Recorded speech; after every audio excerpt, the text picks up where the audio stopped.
ઝોનના શિવમ ફીડર તથા સિદ્ધનાથ ફીડરમાં આવતા ગ્રાહકો દ્વારા પાવર સપ્લાય બંધ રહેવા બાબતની રજૂઆત લઈને આવેલ હતા, જે અનુસંધાને એમને સાંભળી અને એનું નિરાકરણ માટે જરૂરી કામગીરી, લાઇનની કામગીરી હવે પછી હાથમાં લઈને એને પૂર્ણ કરી પાવર સપ્લાય નિયમિત જળવાઈ રહે એ માટે પ્લાનિંગ કરીને એ કામગીરી પૂર્ણ કરીશું.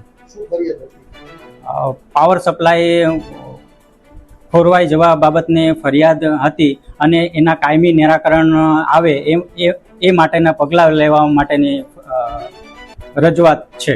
કેબલ તમારે ખેંચવાના છે, પવન એને હાંધા મારીને લબડાવ્યા છે, બદલાવાનું તો ક્યાંય આવ્યું જ નથી.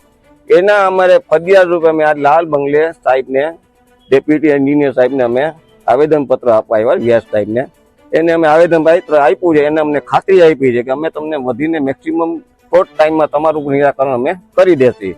હવે અમે જોઈ છીએ અમારા કેટલા ટાઈમમાં, જો અમે મહિનો 1.5 મહિનામાં અમારું નિરાકરણ નહીં થાય તો અમે આવતી વખતે આનાથી પણ ઉગ્ર આંદોલન જાજી બધી સંખ્યામાં અમે આવશું ને કાં અમે ધંધા બંધ કરીને ઉપર, કારણ કે હવે અમારાથી છે ને લોનના હપ્તા નથી ભરાતા.